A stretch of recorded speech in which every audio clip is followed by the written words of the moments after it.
say it is time for us to come together as one united people. It's time.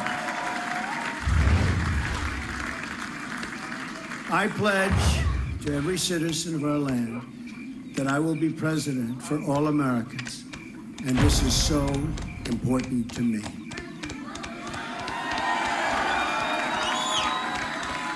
For those who have chosen not to support me in the past, of which there were a few people,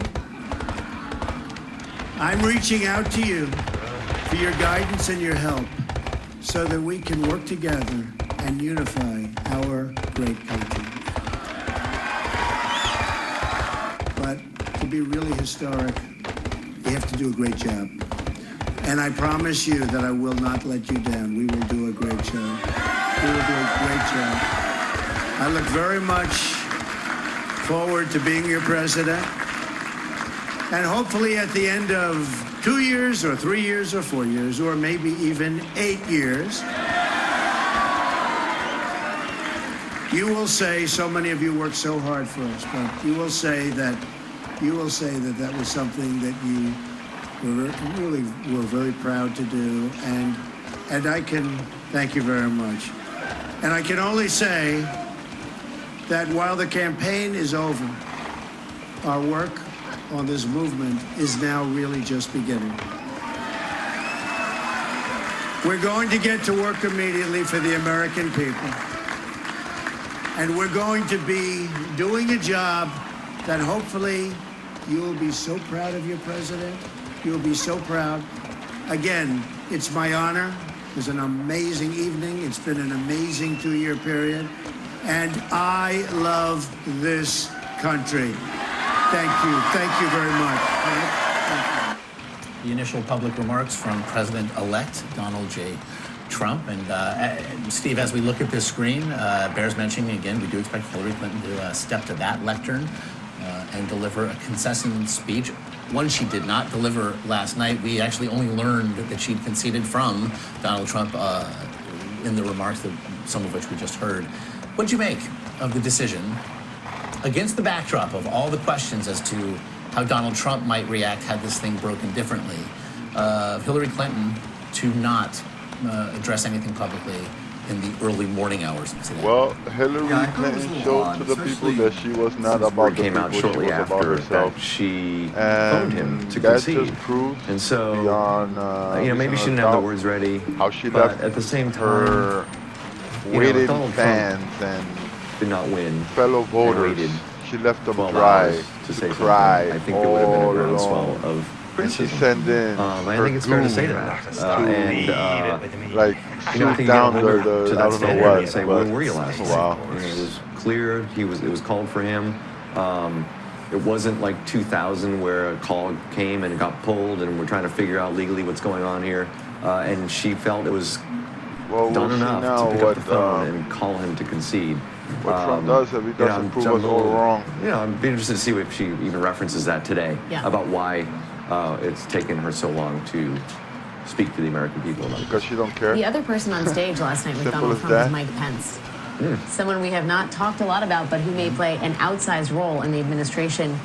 Given some reporting earlier this year that Donald Trump was very interested in having his vice I president love play America. I love an my executive people. role in the White House. And I think this is a great Your move thoughts on for our that, country Steve? to Well, move I think forward. what's going to be fascinating to see America as a is whole, who not for decides America as to a whole. join this administration now. There was so much Hopefully he'll bring the Reagan years. negative talk about Donald Trump's Jobs nomination, and money was- you especially can within the actually find money Republican on the Party. A streets. lot of Now you find longtime money in the streets, Republicans they'll in jump on you Washington like just rats. couldn't imagine this guy as president of the United States, and now we're sitting in a scenario where he's president-elect and he's going to have to build an administration. I think you're going to see Mike Pence be a big part of that recruitment effort, mainly because he is of that culture. He served in the House for a long time. He was governor of Indiana, and I think that Republicans who are reluctant to work with Trump will see somebody they can work with on a different level politically with Mike Pence. And Donald Trump can't be expected, I suppose, to do this merely with loyalists.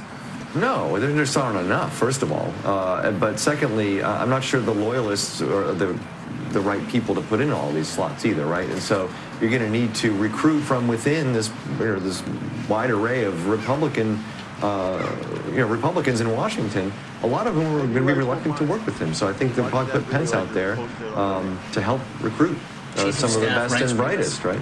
What's that? Chief of Staff, Reince Priebus? Why? I don't know. Major Garrett said That's what Major Garrett thinks, and I think that would be... He could have any job. What's interesting is 2 days ago, we're wondering what is the future of the Republican Party? What is the future of Reince Priebus? Is he going to be fired as the head of the RNC because of the looming disaster that was going to happen on Election Day? And now this is a guy who not only is seeing the Republican nominee be elected president, but they've saved the Senate. They've saved the Senate majority. So Reince Priebus, to a lot of people, they have to have second thoughts about, well, this guy isn't a disaster.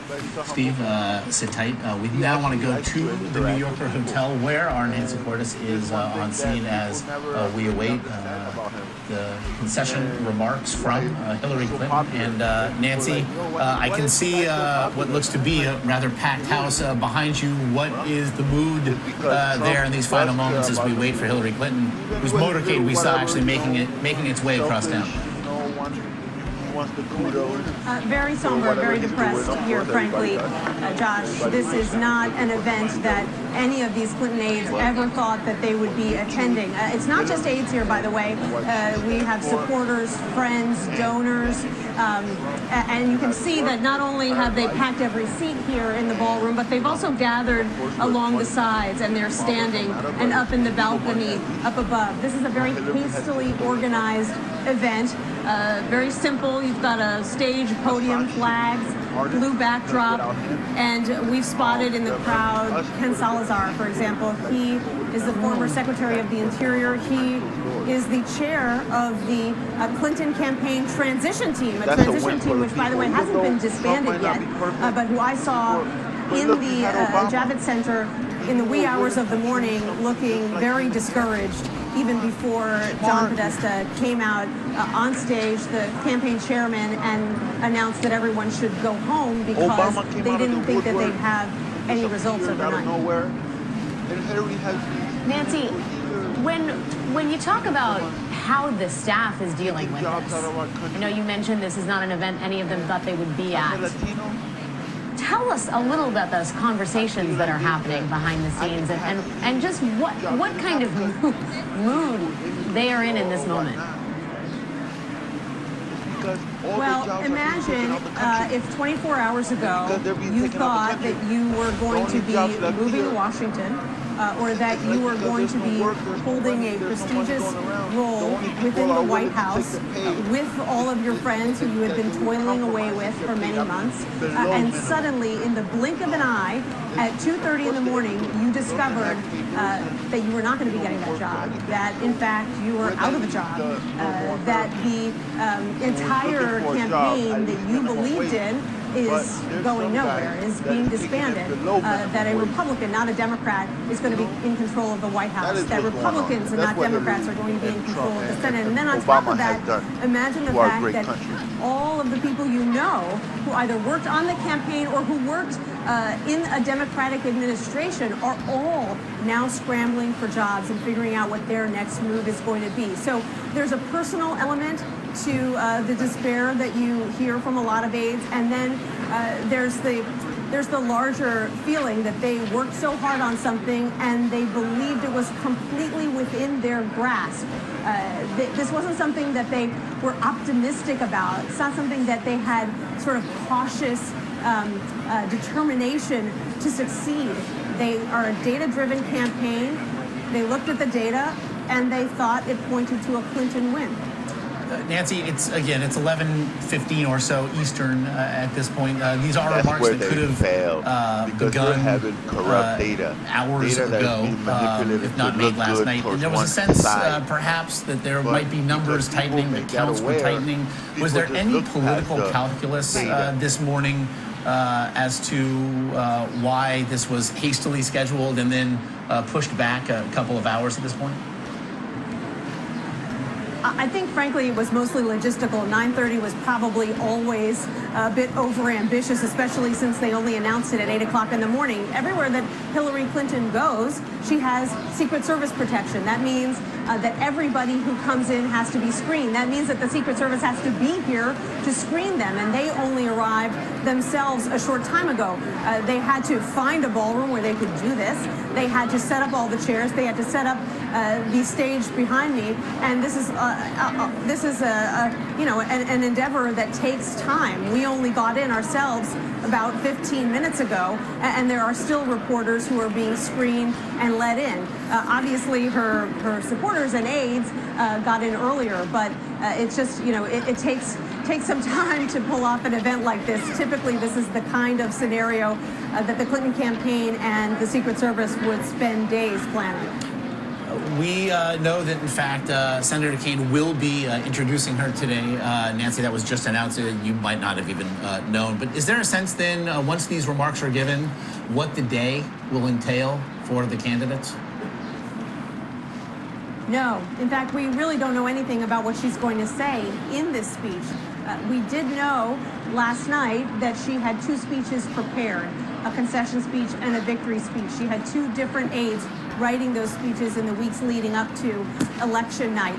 But truth be told, the campaign never thought they were going to need the concession speech. They were focused on the victory speech. She was editing that victory speech with some of her top speech writers and her husband, the former president, at about 8 o'clock last night, and the campaign made that very clear to us. So she may not really have even given much thought to what she wanted to say if she conceded. Keep in mind, this is her second bid for the White House, and this time she and all of her supporters really felt that it was completely within her grasp. And when we were at the Javits Center overnight, what was so touching was to see all of the young women who were there in the crowd. A lot of the people who were crying in that crowd were young women who truly believed that this woman, who they were volunteering for, was going to be the first female president of the United States. And a conversation that I've heard over and over again this morning is, if not Hillary Clinton, when will we see a female president of the United female president of the United States, rather?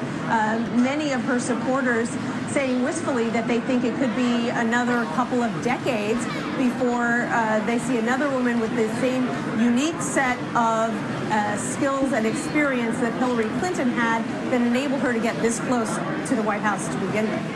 Nancy, I know that there are various stages of grief, if you will, I'm sure within Democratic circles and specifically in the Clinton campaign. It seems that the first stage was disbelief. I'm wondering if you are sensing any of the anger that is cropping up on social media, especially with Clinton supporters, at the outcome of all of this. Not yet. I think here among these people who worked so hard, they're still at the point where they now believe that this has happened, and they're just devastated about it. They're very discouraged. There's no one in particular that they are angry at. If there was someone they would be angry at, it would probably be themselves for not realizing that the Midwest in particular, these states filled with white working class voters, might not be as pro-Clinton as they seem to be in some of these polls. They might be angry at themselves for not putting a greater focus on Wisconsin. But, Pennsylvania is a state that they paid a lot of attention to, spent millions upon millions of dollars on ads. I don't know that they could have spent any more money on ads in Pennsylvania than they did. So I think they're still shocked. They thought they had a great plan. They thought they were executing the plan. They're devastated at this turn of events, but I don't sense any anger at this point. Nancy Cordes there again. We'll be back with you when Hillary Clinton's remarks to begin. However, we now want to take you to Janesville, Wisconsin, where House Speaker Paul Ryan is delivering his first public remarks since Donald Trump was elected. Many of our fellow citizens feel alienated and have lost faith Paul. in our Kiss core some ass, institutions. They don't feel Sell heard, out. and they don't feel represented by those in office. But Because Donald you Trump sold out your heard a own people, voice man. out in this You country showed that them no that, one listen, else it's only a heard. one-party He system. connected in ways with Two, people but at the end of the day, no one else a did. one-party He system. turned politics on its Trump head. just smacked the shit out of your And ears, now, boy. Donald Trump will lead a unified Republican government. And we will work hand in hand on a positive agenda to tackle this country's big challenges. I want to congratulate my friend Mike Pence. Mike Pence is a good man, a principled conservative, and he will make a great vice president. I want to congratulate Reince Priebus. You need to know how proud we are in Wisconsin of Reince Priebus. What he has done to rebuild our party is remarkable. I want to congratulate Mitch McConnell and our Republican colleagues in the Senate. I want to congratulate Ron Johnson, something that we worked so hard here at home on his victory. Ron, Scott Walker, and I just spent 4 days on a bus in Wisconsin, crisscrossing this state, urging all Republicans to come together to unify to win, and that's exactly what happened. It was close quarters at time, and it was worth it to get Ron back in the next 6 years. Of course, I'm immensely proud of the campaign that our House members and our candidates ran. I want to congratulate Greg Walden and the team at the NRCC and our entire House leadership team. What a phenomenal job. Look at it this way. Our House majority is bigger than expected. We won more seats than anyone expected. And much of that is thanks to Donald Trump. Donald Trump provided the kind of coattails that got a lot of people over the finish line so that we could maintain our strong House and Senate majorities. Come on. Now we have important work to do. Don't weave them Many hairs. months ago, Republicans in the House united around a bold, specific agenda for this country. It offers a better way forward for America, and it will help us hit the ground running as we work with Donald Trump to do this. We will honor the timeless principles that our country was founded on: liberty, freedom, free enterprise, consent of the governed, and we will apply those principles to the problems of the day. Wasn't this the same weasel that was saying? This is the kind of unified Republican government that we set out to deliver. I want to close with this. There is no doubt our democracy can be very messy. And we do remain a sharply divided country. But now, as we do every 4 years, we have to work to heal the divisions of a long campaign. I think President-elect Donald Trump set the perfect tone last night for doing just this. And I know President Obama and Secretary Clinton are committed to bringing the country together. This needs to be a time of redemption, not a time of recrimination. We all need to rededicate ourselves to making America great and making it a more perfect union. Let's see With what that, he does. let me take That's your all we questions. can say. Kelly O.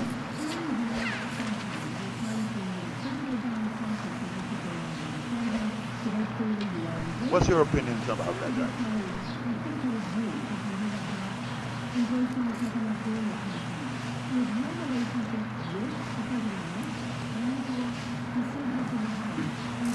Yes, it is. I think our relationship's fine. I've spoken with Donald twice in the last 18 hours. We spoke last night. We spoke again this morning. I spoke with my good friend Mike Pence twice as well. I think we are going to hit the ground running. We're already talking about getting our transitions working together. I want to make an appointment to kiss that ass. Kelly, when I say 7 out of 10 Americans don't like the direction the country's going, going, they just voted. Okay. I think what Donald Trump just pulled off is an enormous political feat. It's an enormous feat in that he heard those voices that were out there that other people weren't hearing. And he just earned a mandate. And we now just have that unified Republican government. If you listen to us in the closing days of this campaign, whether it was crisscrossing America or crisscrossing Wisconsin, we were making an appeal to our fellow citizens and to all Republicans to come home and to unify. And we did just that. And that's why I'm excited about where we are. Mr. Speaker? Yeah.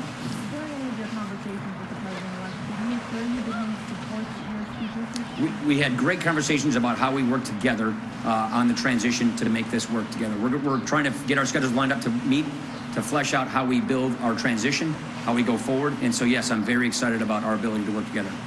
Linda?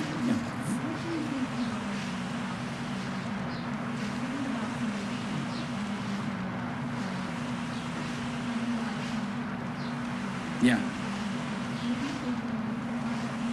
I'll say to Wisconsinites what I said to Wisconsinites before the election. Look at these issues. Look at the potential for our country. Look at the direction we've been going. Look at the direction we need to go. And look at what a unified Republican government can get you. Look, I'm really proud of the fact that for the first time since 1984, Wisconsin's 10 electoral votes went to Republicans. This is an enormous feat. But frankly, you saw the Marquette poll. I mean, Charles, you saw it. We didn't think it could happen. Donald Trump turned it on its head. Donald Trump delivered the 10 electoral votes. And by the way, he helped elect a strong majority in the Senate and a strong majority in the House. Come Charles. on. Come on. Leg it. Leg that ass.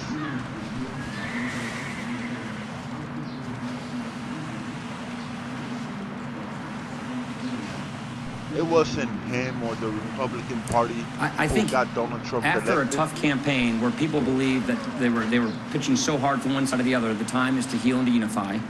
This That healthcare is law, what Charles, got is Donald not a Trump popular elected. law. This healthcare law is collapsing under its own weight. And so to your specific question about repealing and replacing Obamacare, this Congress, this House majority, this Senate majority has already demonstrated and proven we're able to pass that legislation and put it on the president's desk. Problem is, President Obama vetoed it. Now we have President Trump coming, who is asking us to do this. So with unified Republican government, we can fix this. We can fix these problems. Look, it's not just the healthcare law that we can replace, because we now have shown the willingness and the ability to do it. There are so many more things that I'm excited about. Think about the laid-off coal workers now who see relief coming. Think about the farmers here in Wisconsin who are being harassed by the EPA and the waters of the USA. Think about the ranchers in the West who are getting harassed by the Interior Department or the laid-off timber workers. There is relief coming. This is good for our country. This means that we can lift the oppressive weight of the regulatory state. We can restore the Constitution. Think about the conservative, Constitution-respecting judges that will be nominated. This is very exciting. Tim.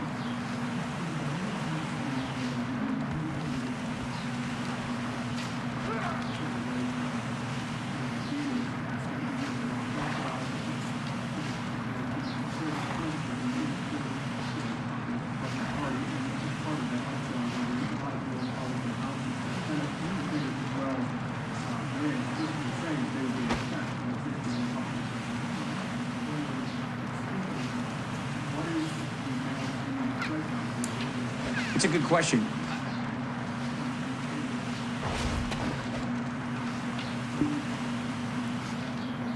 I think the mistakes of the Republican government is that we didn't do the right thing at the right time. Again, we have been listening to the first public remarks from House Speaker Paul Ryan since the election of Donald Trump. We learned last night that, in fact, the Speaker had reached out to Donald Trump in the early morning hours to congratulate him on the night. We just heard him say that they had great conversations about the transition of power. He called what Donald Trump has done an enormous political feat, and interestingly gave credit to Donald Trump for protecting congressional majorities and said he set the perfect tone. Kiss that ass, boy. Trump's first remarks last night to discuss it all. Steve Tregaris has been sticking around for us, and we're now joined by Leslie Sanchez, a Republican strategist and CBS political contributor.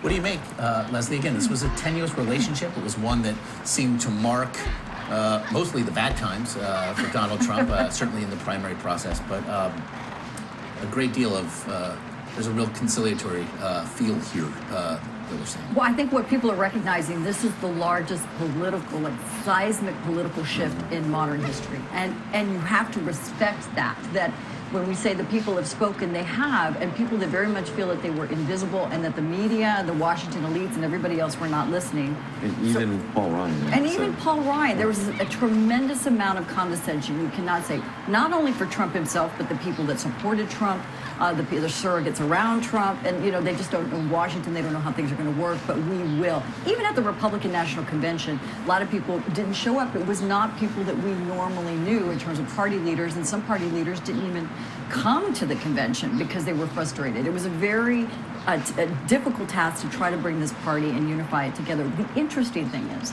now comes the next transition to governance. And we've always wondered, what would governance, the governing body look like? There's a clock ticking. What is President-elect Trump's chief of staff going to look like? I already know the whole setup, the whole lineup. That's the part If you where want a to know lot the of whole the president's lineup, fall is not post, able to establish people that understand say something how on Washington chat. I will works. If tell they you the can get whole this kind of lineup of who's trifecta gonna be going, who. of working with Speaker Ryan, getting a good executive branch, It's so and obvious getting who immediately Donald Trump some is of those gonna appoint, high-level to cabinet every positions sector. confirmed and working through the Senate, there is a possibility to really make strides. But if they don't, that's the handicap. If they don't, it's going to be such a disconnect because they don't really know how Washington works. I think it's telling, we were talking about this earlier, that he referred to Mike Pence as my good friend twice. And I think that we were discussing what role is Mike Pence going to have in all of this. I think he is going to be the glue that makes these Republicans stick together, because there's a lot of distrust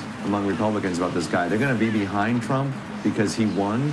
And as Ryan pointed out, the feat that he performed yesterday, which was hearing the voices of voters that others weren't hearing, they're going to have to respect that, but they don't necessarily trust him. And so I think Mike Pence is the guy that can sort of bridge that gap between Trump and all the other Republicans in Washington. And that's very true. And those are the calls that are coming out right now. It's people associated with They don't Governor know Pence. Trump too much, eh? They're really kind of This is why fielding Trump a made lot his of millions, conversations. because he's not People controlled they by lean into anybody. each other. This is one of those relationships where they're codependent on each other's success. They need, it comes to that point, Trump's campaign and Trump's governing body needs people who understand how Washington works so they can facilitate that. Without that, they're really absent the intelligence and the ability to navigate Washington.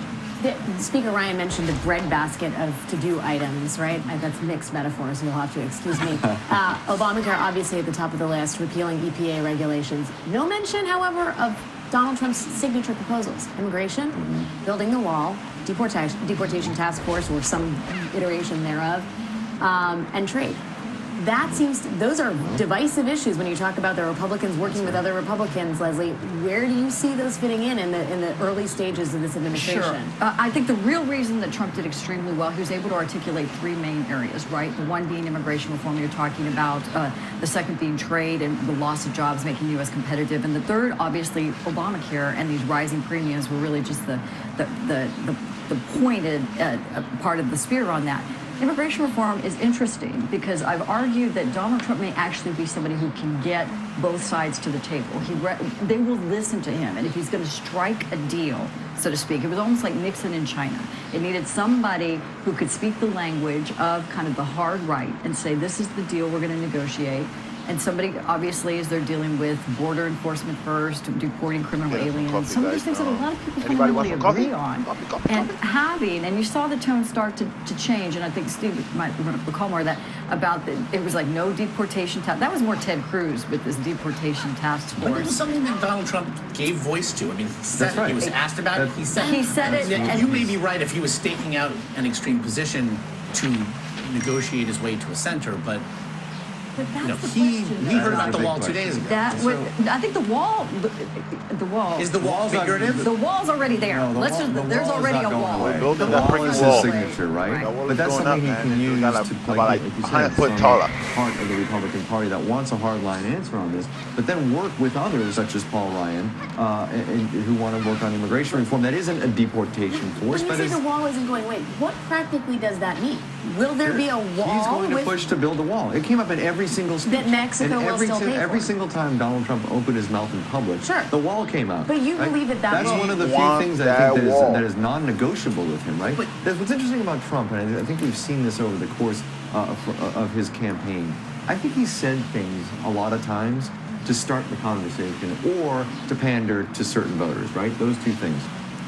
I'm not sure how much we should take literally what he says. And I'm not saying we shouldn't investigate the kinds of things he says, we shouldn't hold his feet to the fire, but this guy's a businessman and a negotiator, right? And you got to wonder how much of the stuff that comes out of his mouth is just to start the conversation, right? The wall is not part of that. There's no question that the wall is something that he wants to do. You think that's a and he's- deliverable? He thinks it's a deliverable. Whether it's actually deliverable. It's a brazen political calculus aside. Yes. The wall to be paid for by Mexico. Yeah. Safe zones in Syria. I'm not saying it's going to paid happen. for by Gulf states. I'm not arguing it's going to happen. I'm just saying there's certain things that he's said that are non-negotiable. And I think there are a lot of things that he said that were there to start a conversation. NATO about bills issues. coming due, or we may or may not be there for you in a time of need. All of that. about Okay, putting come on. the wall. Barack Obama came in saying, I'm going to do immigration reform in the first 100 days. I'm going to do it in the first year. I'm going to. Oh, come on. And then they said, no, it'll be Well, the the first year. Senate of the passed a second bipartisan term. immigration reform. Let's not forget So about that. they politically tied any ability to really do reform on that end, especially people who've been fighting for it since '96. Like I've been in the trenches of that forever. That is such a political football that the left has used. But to Steve's point on immigration reform and building the wall, Donald Trump goes down to Laredo, Texas, the largest inland port in America, 14,000 trucks moving every day.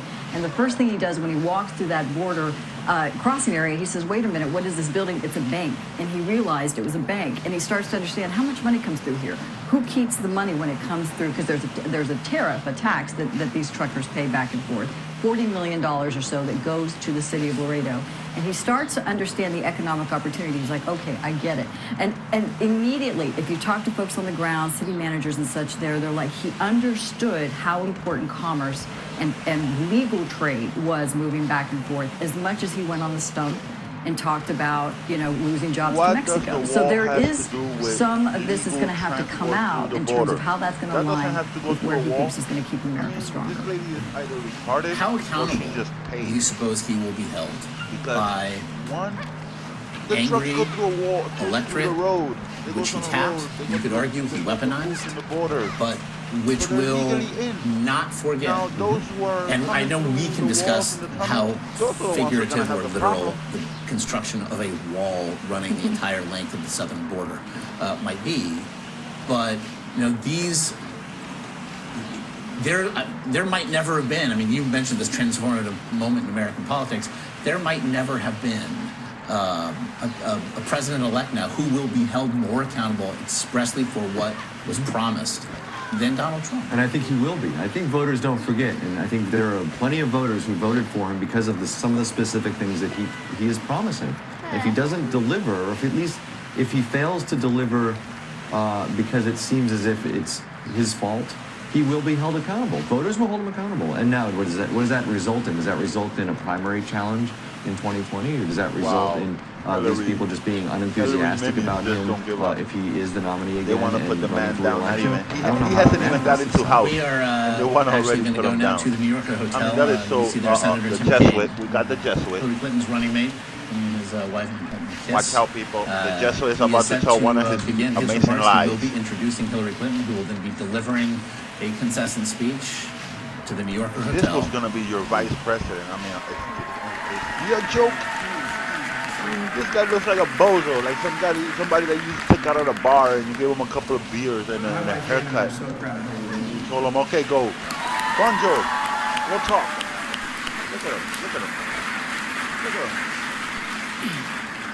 I'm proud of Hillary Clinton because she has been and is a great history maker in everything she has done as a civil rights lawyer and First Lady of Arkansas and First Lady of this country and Senator and Secretary of State. She has made history in a nation that is good at so many things, As a but that has criminal, made it uniquely as a difficult seller of for a secrets, woman to be elected as the to woman federal with the office. most She became scandals, the first controversy, major party and nominee. open cases that As a has woman run for to the be White House president, and in last history. night Yes, won the she has popular made vote history. of That is America. correct. And the saddest thing, she probably made it harder for a woman to get to the White House because she's so corrupt. So now the next lady, she will go under so much screening that it's probably going to be impossible.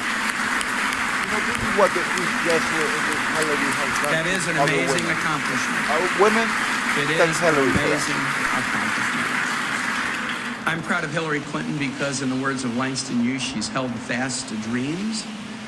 She was inspired at a young age to an epiphany that if families and children do well, that's the best barometer for whether a society does well. And in everything she's done, she's focused on that.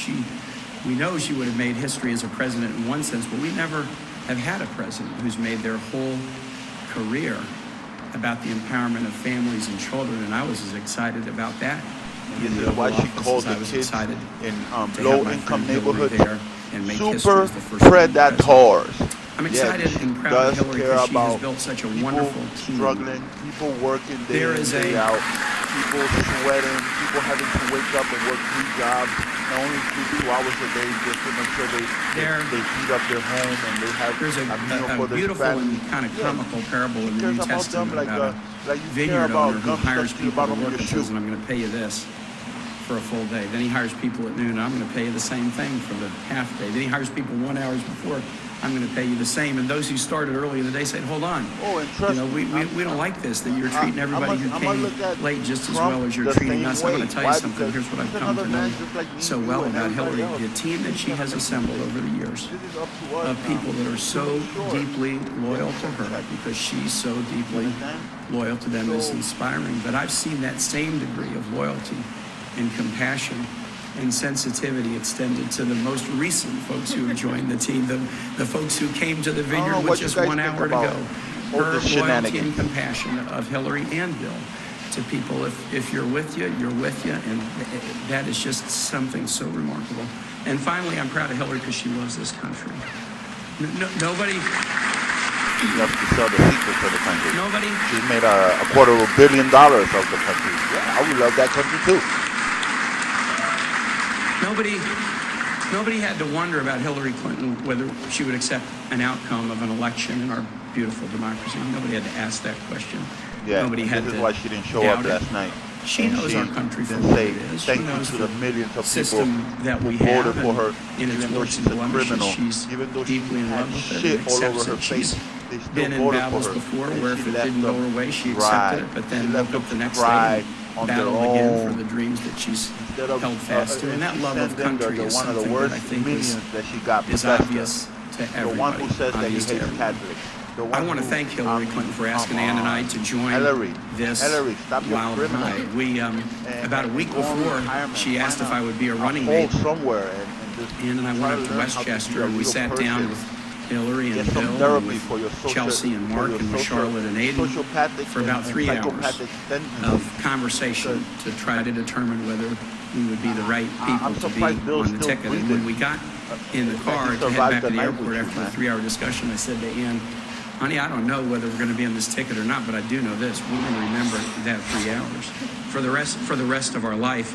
And now we'll remember 105 days that we've had with this fantastic couple of public servants and all of you for the rest of our life. I'll just say this. Hillary and I know well the wisdom and the words of William Faulkner. He said, they killed us, but they ain't whooped us yet. They killed us. They killed us, but they ain't whooped us yet. Because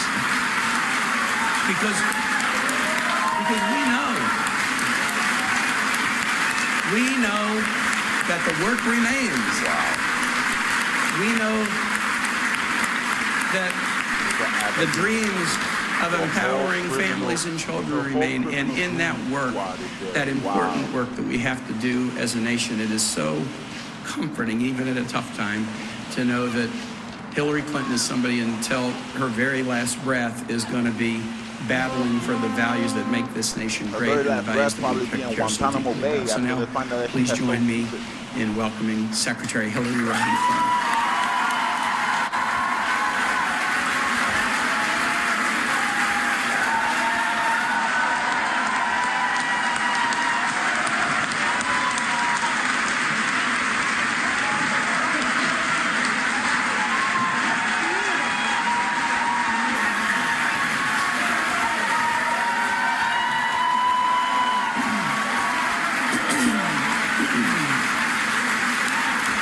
Thank you.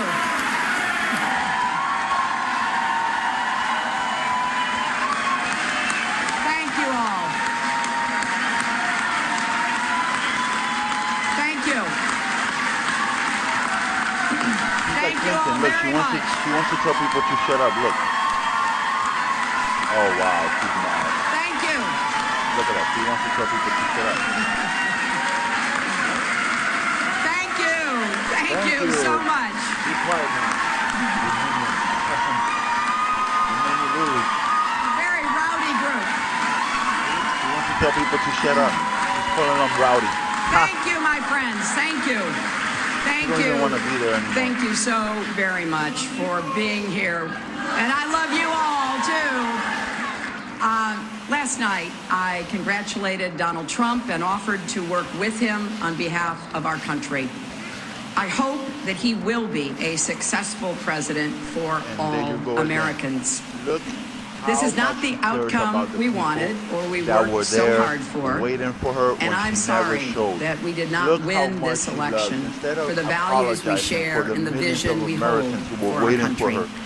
But I feel She goes on her surface route. I feel like a pride psychopath. and She gratitude goes after the target. for this wonderful Because campaign she that can we only built see the target. together. She don't This see the vast, people. She sees diverse, the target. And the creative, target was the White House unruly, and her energized opponent. campaign. And You it's so represent sad the that best of people America, actually and got being your fooled into candidate following has that been one of the lady. greatest honors When of she's my a life. criminal, He's a sociopath, psychopath. Okay? She doesn't care about people. She only cares about herself, and you can see that. Just in her entering remarks, calling people rowdy, and not even I know apologizing how to the millions disappointed of people waiting you for feel her. because That I seals feel the it case too. right there, who she is. And so do tens of millions of Americans who invested their hopes and dreams in this effort. This is painful, and it will be for a long time. But I want you to remember this. Our campaign was never about one person or even one election. Come on, Hillary, let's see. It was Let's about see the a country tear. we love I know them and about crocodile eyes building an when you America throw out that's tears. hopeful, That's inclusive, probably and right up like that big-hearted. when she did that ritual. We have seen that our nation is more deeply divided than we thought. But I still believe in Look at America, that. She's still talking and I about always divided will. when the whole entire And if country you went do, against her. That is not then division. we must That is accept unity, this people. result and Unity. then look to the When a future. whole country, Donald even the Trump is Democratic going to country, be goes our against president. one person We owe that, listen, him you're not an gonna open get this. mind and the chance They to all lead. spoke. The people Our have spoken, constitutional but she does not democracy accept enshrines that. the She does peaceful not accept transfer the of word power. of the people. And we don't just You know? respect that, we cherish She it. is It also sad because enshrines she lost. other She's not things. sad The rule of the law, people and the whatever. She's principle sad that because we she are lost all and she equal didn't in get her rights way. and She didn't dignity, get to the power that freedom she of wanted. worship Simple, in and fact, you can see it expression. in her eyes, you can see We it in respect her tone of and voice. cherish these values too, and we must defend them.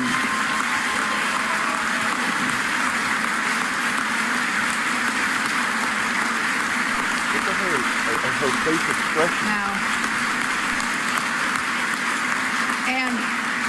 and let me add, our constitutional democracy demands our participation, not just every 4 years, but all the time. So let's do all we can to keep advancing the causes and values we all hold dear. Making our economy work for everyone, not just those at the top. Protecting our country and protecting our planet. And breaking down all the barriers that hold any American back from achieving their dreams. We've spent a year and a half bringing together millions of people from every corner of our country to say with one voice that we believe that the American dream is big enough for everyone, for people of all races and religions, for men and women, for immigrants, for LGBT people and people with disabilities, for everyone.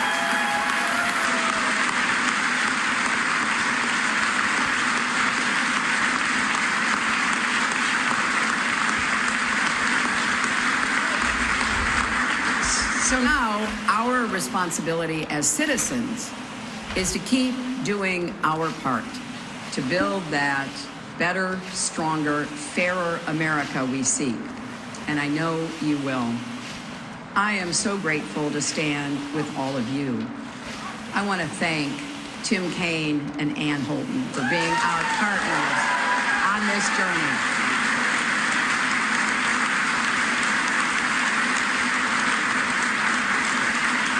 It has been a joy getting to know them better, and it gives me great hope and comfort to know that Tim will remain on the front lines of our democracy, representing Virginia in the Senate.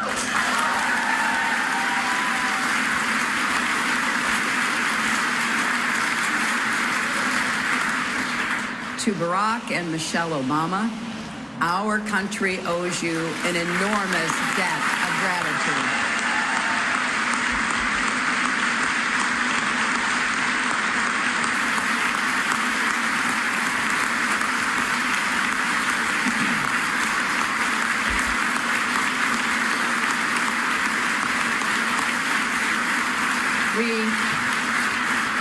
We thank you for your graceful, determined leadership that has meant so much to so many Americans and people across the world. And to Bill and Chelsea, Mark, Charlotte, Aiden, our brothers and our entire family, my love for you means more than I can ever express. You crisscrossed this country on our behalf and lifted me up when I needed it most, even 4-month-old Aiden, who traveled with his mom. I will always be grateful to the creative, talented, dedicated men and women at our headquarters in Brooklyn and across our country.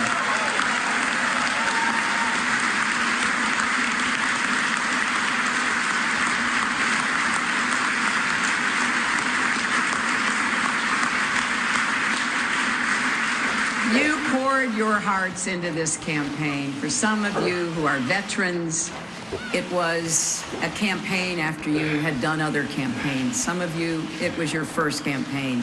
I want each of you to know that you were the best campaign anybody could have ever expected or wanted.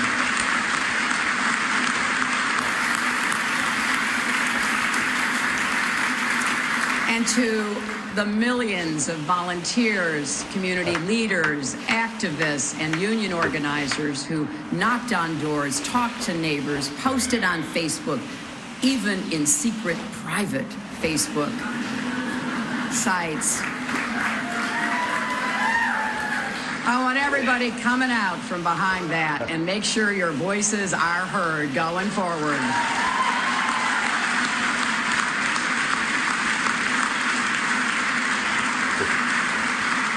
To everyone who sent in contributions as small as $5 and kept us going, thank you. Thank you from all of us. And to the young people in particular, I hope you will hear this. I have, as Tim said, spent my entire adult life fighting for what I believe in. I've had successes and I've had setbacks, sometimes really painful ones. Many of you are at the beginning of your professional, public, and political careers. You will have successes and setbacks too.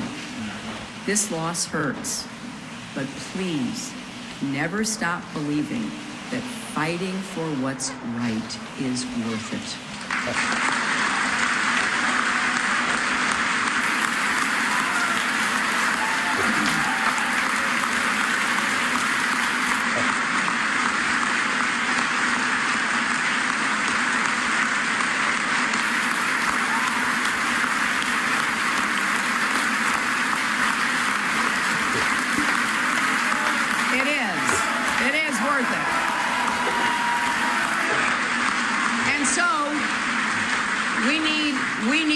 To keep up these fights now and for the rest of your lives. And to all the women, and especially the young women, who put their faith in this campaign and in me, I want you to know that nothing has made me prouder than to be your champion.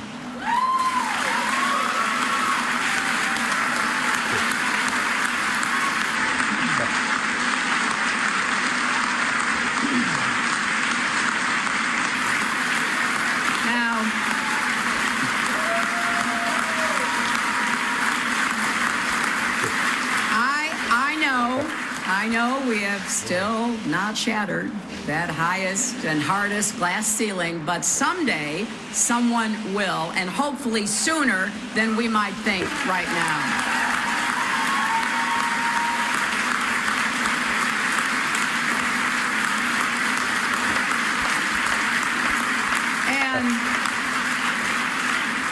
And to all the little girls who are watching this, never doubt that you are valuable and powerful and deserving of every chance and opportunity in the world to pursue and achieve your own dreams.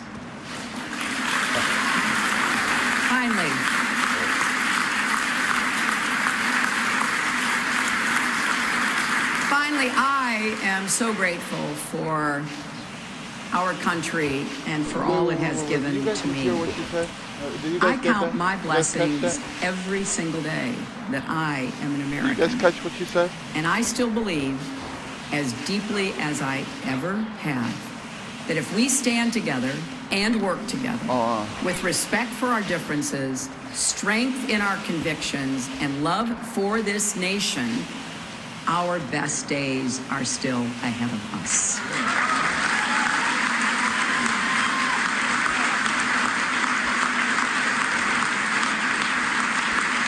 Talking about the last season. Because I believe we are stronger together and we will go forward together. And you should never, ever regret fighting for that. Scripture tells us, let us not grow weary in doing good, for in due season we shall reap if we do not lose heart. So my friends, let us have faith in each other. Let us not grow weary. Let us not lose heart. For there are more seasons to come, and there is more work to do. I am incredibly honored and grateful to have had this chance to represent all of you in this consequential election. May God bless you, and may God bless the United States of America.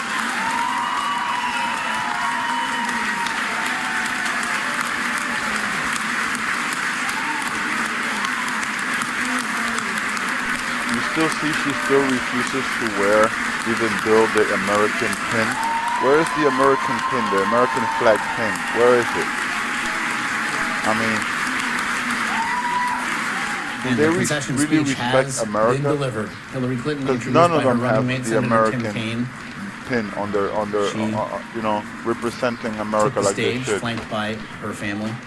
She Every Secret Service agent thanked has one. all manner of family, volunteer, campaign staff, and spoke in the end there saying, So that shows I you am right there incredibly and there honored and grateful who to she have had this chance represents. to represent all of you in this She came out consequential first, instead of election. apologizing who she's supposed to Understatement, be perhaps, seeing representing. her off She the came stage. apologizing And, so to we again are joined by our Steve constituents. Harris and Leslie Sanchez. To the elites first, Leslie, then the peasants. it was a speech we waited for, wondered when, in fact, it would be delivered. People, having open your been eyes, delivered man. and This hearing lady, what she had to say. she wasn't gonna be a good choice. I think it was very She was the gracious worst and choice. magnanimous. I think she showed extreme leadership there, and She's some an of her elite. powerful lines, in trying to unify and explain the unexplainable. I think that is really what she's trying to do, and tamp down that there will be another day. I don't think we can discount how extremely difficult it is to lose All at the this goons. level. Think of Walter. I mean, I'm usually on the losing end, just so we know. I've been a lot of those parties where you stream out, George H.W. Bush, that was brutal, to her husband. But thinking of Walter Mondale, who went on an island, Al Gore just disappeared, and Mitt Romney, they kind of step away from politics because they put their family, their heart, their lives, their money, and they build an entire lifetime to get to this point. It takes a long time to really digest what just happened. And in this kind of movement, I think there's going to be a lot of processing for everybody and what this meant. It reminded me, everybody talking scripture today, got me all motivated. It's like he gives strength to the weary and increases the power of the weak. And I think there's a lot of people who felt that they were voiceless, and now there's a new day. But how does that come together? It's still to be determined. And the last point I was going to make, Hillary Clinton is really at her best when she's doing this. Her 2008 concession speech, she talked about the sisterhood of the traveling pantsuit. She talked about women, and something they took for granted early on in their campaign, but they didn't this time. And she will always be more than a footnote in history. She will be really, for all her critics, Aberdeen to do a Republican or fundraiser Democrat, who really while she managed was to carry being that mantle, investigated. and it You took a gotta keep lifetime to do hustling. it, You and gotta it keep opened that the hustle. You door gotta bring for, that I money. do believe, a backbench of many Godmother governors, wants that female money, governors, that who are table, ready man. to step You into don't that. present her with that It money. is, I think, when we talk about the difficulty of coming out of this moment, as you point out, Leslie, made all the more hard because, as Hillary Clinton noted, she won the popular vote. And that I think poses a real question about the path forward. It's more like 2000, perhaps, for Democrats than any other Saddest thing year. is that she's still called We're seeing today, America Steve, the divided. end of a political dynasty. Yeah. This is the When bookend of the Clinton America- era. That's right. It was interesting to watch Bill Even the Clinton people standing there and watching. that never voted, I think what he that in didn't even disbelief care a little about bit voting, about what was the people transpiring in that front of him. probably were I too thought what sick was to interesting go out about her and vote. remarks, though, is I They think she got was up trying and to set voted. an example about what The she people felt spoke, maybe that and they Donald spoke Trump against would her. not have done Only if her the minions roles were and reversed the ones, today. the groupies There were and the questions ones about that how were he would causing handle all the this kind of issues. thing, and she You can took see the high those were ground the and said, votes. look, he is going to be our president. And those who were we owe blinded, him an because open I know mind many and the who chance were- to lead. who He sadly spoke were to her blinded by her supporters lies. and reminded and them it's- that this is a it's kinda peaceful sad. transfer of power. But, that's you know, what our the people Constitution spoke. says. But And, then you she know, let's sort of see turned what it and Mr. started Trump does, and I hope he lives up publicly to talking his to Donald word. Trump and You know, reminding I'm not putting him like about he's the the things best, but that he the was a better Constitution choice than protects this, about our rights lady. and It's not because and she's a Americans' female, rights. And so it was a you know? very interesting sort of It's pivot never there. being a But I do bias think she was about trying to a show female or anything like that. Americans It's the fact that that she her wanted to be track gracious, record, and this she is the talks way about this kind of accomplishments. speech should I mean, be. we no have matter not seen how any. The only hard accomplishment and she has divisive, actually and accomplished dirty is the keeping out of campaign jail. gets. This is how you And lose. keeping Billy out of jail. Interestingly, Leslie, And for all the potential history, but besides stands that, for Hillary Clinton to be the first she hasn't female accomplished president in anything. American history. She was hasn't. the first female Haiti, major look party at Haiti. candidate Look at in American Libya. history. Look at all the places where the Clintons We were have touched. remarking as we Sir. listened, Nothing even but now, that desolate perhaps and that, going if to nothing else, hell was not. at the moment. It So, didn't feel as though yeah. perhaps it was discussed as often as it might have been. I wonder, is it because it happened in the shadow of the 8 years just passed and of the first African American president in history that another first felt like a second first, or you know, because one of the moments again when she said, and to all the women, especially the young women, nothing has made me prouder than to be your champion. I'm not going to impute overly emotional moments for her in this moment, but it definitely seemed to resonate with her in that moment. I wonder, what do you make of the history that almost was? It's so hard to unwrap the Clinton dynasty from this moment in time. It's got the pall of scandal that's always been over it, whether it was the impeachment of her husband and all the sexual harassment nonsense we had to go through, which was critical. It's just not the kind of discourse that we're used now to the in a medias presidential are campaign. And it was a lot of like turning on blocking and Hillary. tackling around They're all of talking these about her things that you get scandals lost and, you know, in the historic it nature was of it. I think scandal that's a after good scandal, thing, though, because and, 2008 now was the they first talk about time it. we Why were really wasn't they talking about a talking about woman it being a the month first back? president. And I know, think the the country had to same get used to outlet. that idea. And Now you that they saw wanna get there was a generational they gap. wanna The kiss younger the women crack. were like, of course there would be a female they- president. they They never wanna get doubted on it. But Mr. older Trump's women were like, good you don't side think now. Seneca Falls, New You York, know, and, you don't know how difficult it was this to is- get to this this is moment. how I think snakes the they are. more that it's become part of a national conversation, that it's a natural thing to see a woman president in the United States, that is very much because of Barack Obama, because of looking at the diversity here, and because it gave time, for better or for worse, for people to know Hillary Clinton, that she's just been on the national stage so long that they could see her in that commander-in-chief role. In 2008, they couldn't.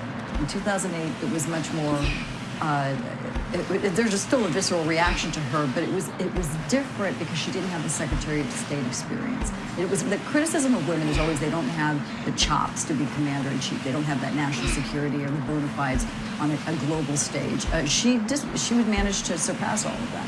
So she is an anomaly in herself, but I don't think she's going to be the last. I think there's many more behind. We want you to stand by. We do want to join our Nancy Cordes, who was in the room at the New Yorker Hotel in Midtown Manhattan, 34th and 8th, to be specific, to hear Senator Tim Kaine introduce his running mate and to hear Hillary Clinton deliver a concession speech that had been hours in the coming.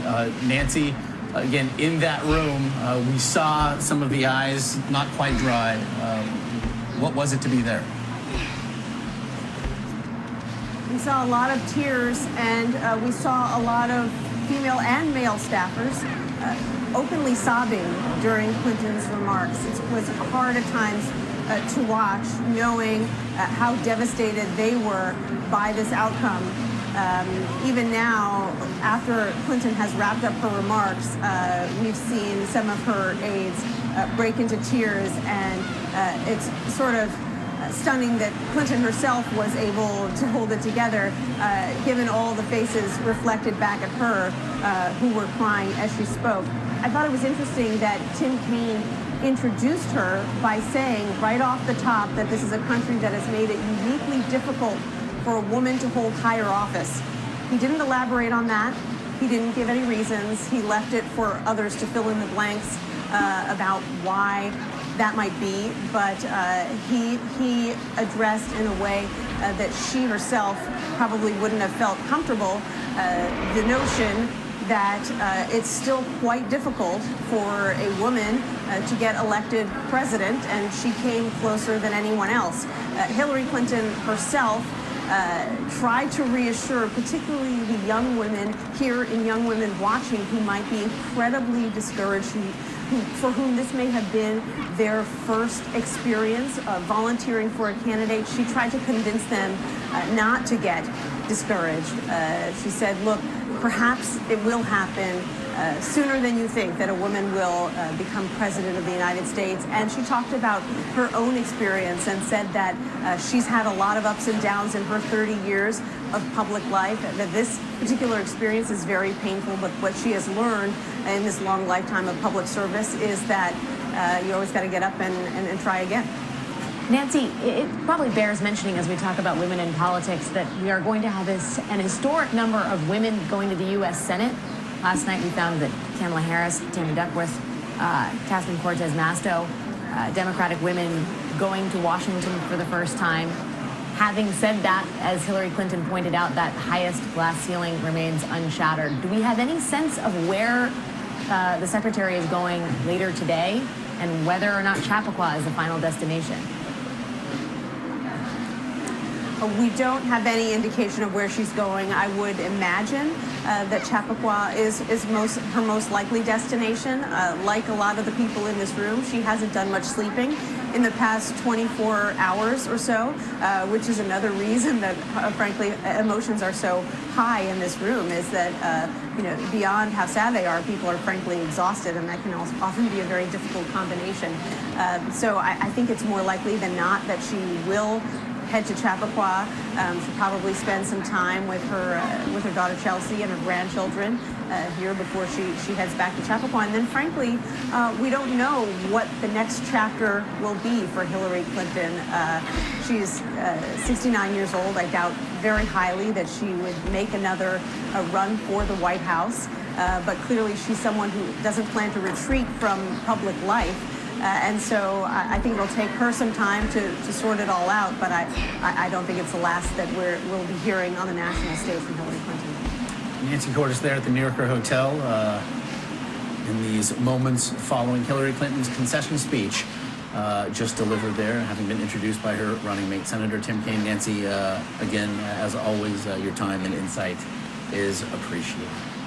Meanwhile, we are keeping our eye on the White House, where we do expect President Obama to stride to that lectern in a matter of moments and deliver remarks. We can tell you, of course, that President Obama did speak to Donald Trump last night, congratulating him on his win and inviting him to the White House tomorrow as the transition will thus begin. Again, we do await his remarks, and as they begin, of course, we'll have them live for you here. Do stay with us.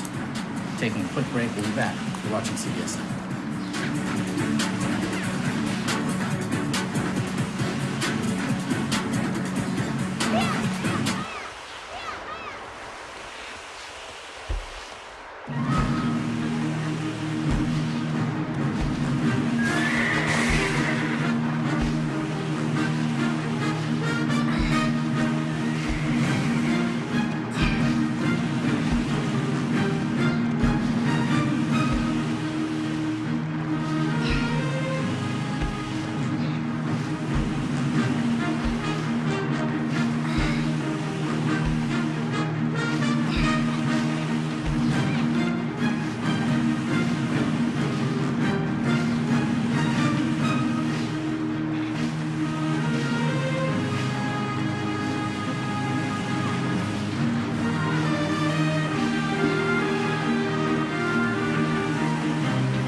Space. You buy a house to use for storage. I'll give you some more.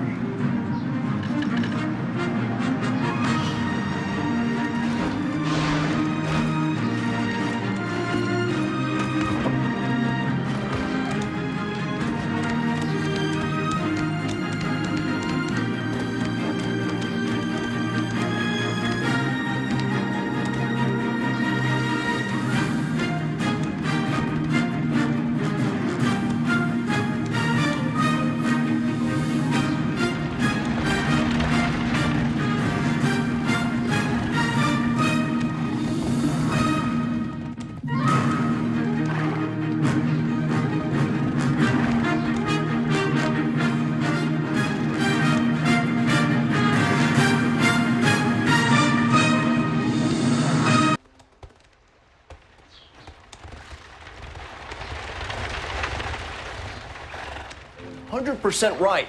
Despite nearly all national polls showing him behind before the voting started, Donald Trump is now President-elect Trump. Sorry to keep you waiting. Complicated business. Overnight, President-elect Donald Trump striking a conciliatory tone in his victory speech. I've just received a call from Secretary Clinton. She congratulated us, it's about us, on our victory.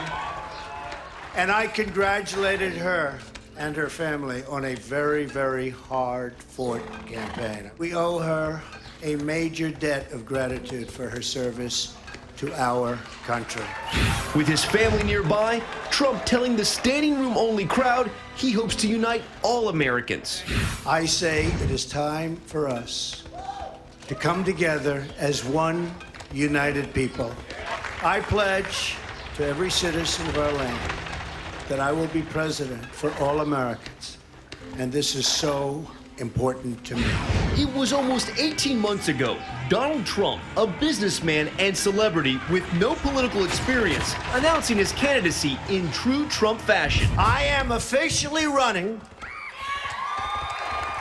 for President of the United States, and we are going to make our country great again. Trump entered the Republican primaries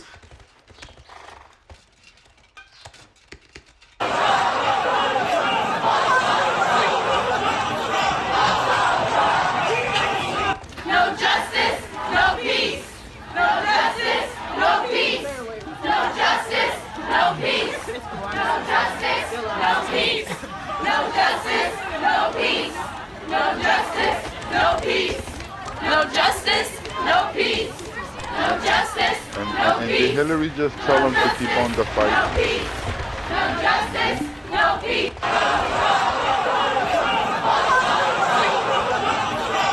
And look who it is, J.C. Proud. Young kid. This is what democracy looks like. This is what democracy looks like.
Oklahoma reports emergency officials are checking damage this morning after an earthquake rattled the central part of the state. The 5.0 quake shook homes and other buildings in Cushing, Oklahoma. That's southwest of Tulsa. Chris Gilmore of our Oklahoma affiliate, that's KWTV, is in Cushing with the quake and its aftermath. Chris, good morning. Good morning, guys. You know, we're used to earthquakes here in Oklahoma and seeing damage much like the one on this fire department building here behind me, crumbling bricks and caution tape falling on the pavement. In fact, we've had 19 earthquakes like this in the past week, but this one last night at 5.0 magnitude is one of the largest in state history. It hit Cushing right around Sunday evening at 8 p.m. with a few minor aftershocks falling overnight. The shaking brought significant damage to the downtown portion of Cushing, crumbling facades of buildings and shattering windows. City officials reported no major injuries, but homes in the area also sustained damage, and the city lost power for about 2 hours. Schools here in Cushing are closed today as emergency managers continue to assess the damage. Now, Cushing is home to one of the largest oil storage facilities in the country, and with that, they have several pipelines that connect to other hubs across the nation. At this hour, officials are investigating and assessing the damage to that infrastructure, but at this hour, there's no serious damage to report. Nora? All right, Chris, thank you so much. There's only one way to reach Wat Khoon Samet Cheen. The Buddhist temple is now an island. Once it was the center of a thriving village on Thailand's central coast, but the rest of Samut Chin has been drowned by the sea. Homes and farms have disappeared as sea levels have risen. Electricity poles poke out of the water where the road used to be. Old video shows homes being broken up by the waves and the temple awash. Today, a handful of monks still live here, keeping the temple alive as a place of worship. There used to be a school in front of the temple, but it was destroyed by the rising water. The people who lived here moved away, but the temple can't move, so we stayed here in the middle of the sea. The temple floor has been repeatedly raised. It's now 2 meters higher than before. Water damage is plain to see, but the Buddhist artifacts survive. Those living here have had to move their homes inland many times. To reach them, you have to cross a series of rickety wooden bridges. Scientists say the sea has risen more than 2 meters and forced its way over a kilometer inland over the past 30 years. We all think about moving out, but some of us have been here a long time and don't want to go. It would be hard to start again. Only those who have money can start a new life somewhere else.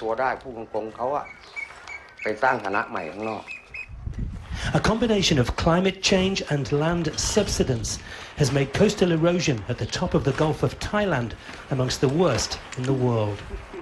At the next 20 years, if we are no any measure, it's about 1.3 kilometer more we will invest. And if we are thinking, I calculate in the scientific way, 50 years is about 2.3 kilometer more. And 100 years, about 6 to 8 kilometers. It means we are lost land more. This one is serious. Sea levels here are rising at between 5 and 10 times the global average. It's quite shocking to think an entire village has been completely submerged by the sea. But perhaps even more alarming is the fact that Thailand's capital, Bangkok, which itself is only 1.5 meters above sea level, stands just 50 kilometers inland from where we are now.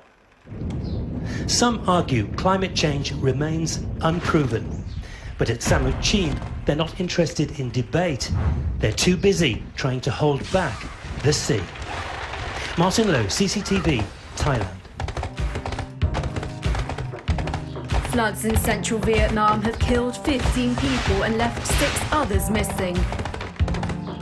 Local authorities in the Phu Yen province mobilised security forces to evacuate residents to safety as their homes got submerged by floodwater. In other parts of the province, traffic was disrupted as roads were damaged by landslides. Central Vietnam was heavily hit by floods with a total of 45,000 houses damaged.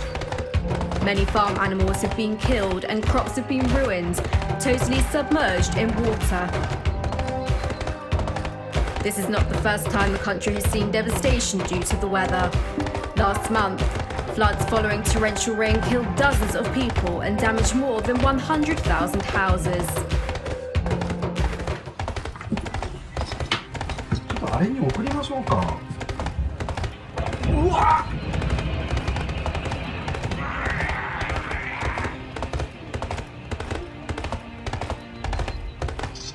どうかってやっぱ言ったな。そうだこれ道も場合によっちゃ出る。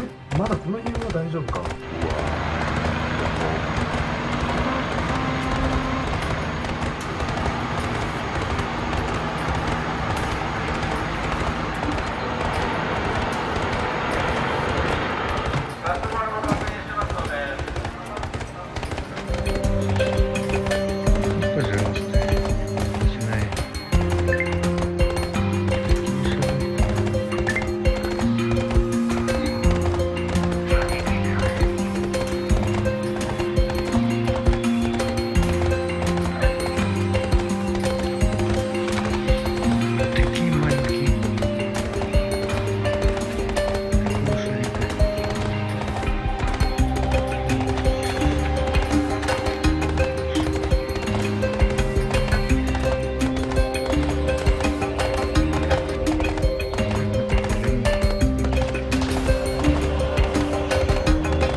seems like everyone in the world is focusing on the US presidential election, so Russia's military is apparently taking advantage of that. According to a source from inside the Kremlin, Russia's Navy could launch large-scale airstrikes near the Syrian city of Aleppo within 24 hours of ballots being cast in the states. The source told a Russian news agency the strikes are targeting terrorist groups trying to enter the besieged city. The Navy is reportedly moving its only aircraft carrier, the Admiral Kuznetsov, towards Syria to begin strikes on ISIS targets outside Aleppo. That would be the first time Russia has actually used an aircraft carrier in combat. Russia's bombing campaigns in Aleppo rebels get out, but it appears that break in the fighting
is more than one small country. It is a big idea, a new world order, where diverse nations are drawn together in common cause to achieve the universal aspirations of mankind. With few exceptions, the world now stands as one. A year and a half ago, in Germany, I said that our goal was a Europe whole and free. Tonight, Germany is united. Europe has become whole and free. The world can therefore seize this opportunity to fulfill the long-held promise of a new world order. We can find meaning and reward by serving some higher purpose than ourselves. Nobody can deny a shining power purpose, lies in her the beauty. illumination of 1,000 points of light. Talk about their Christ, their antichrist.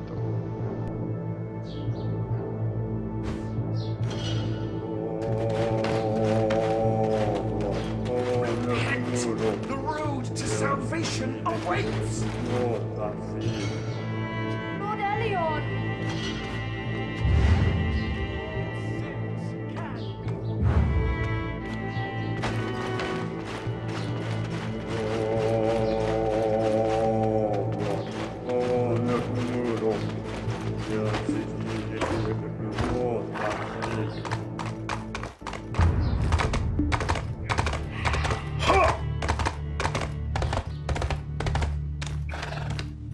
something's wrong. Something's absolutely wrong.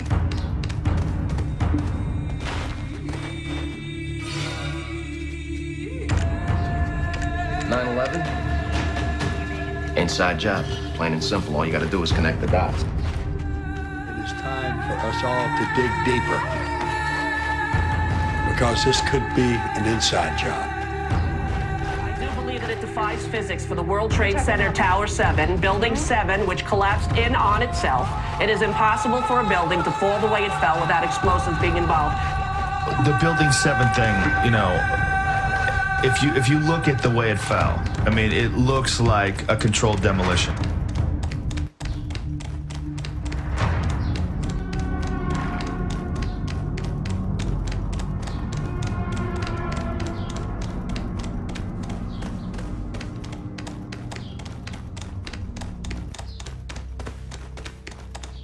Can you believe what you have been seeing on CNN today, ladies and gentlemen? Can you believe it?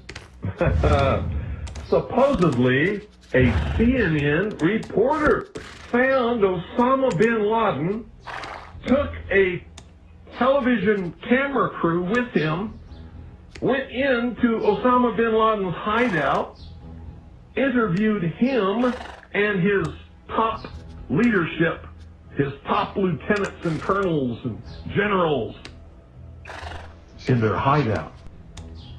This is a CNN reporter with a camera crew.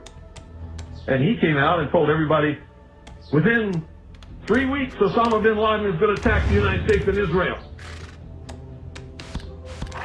Now, don't you think that's kind of strange, folks? You see, because the largest intelligence apparatus in the world, with the biggest budget in the history of the world, has been looking for Osama bin Laden for years and years and years, and can't find him. A reporter from CNN and his little camera crew got in to Osama bin Laden's secret hideout and conducted an interview. If you don't believe me, tune into CNN. They're probably running it right now as I'm speaking. And if you believe it, you are one of the stupidest jerks that ever lived on the face of this earth. And whatever is going to happen, if you're going to blame on Osama bin Laden, don't you even believe it. When in hell are all you people going to wake up?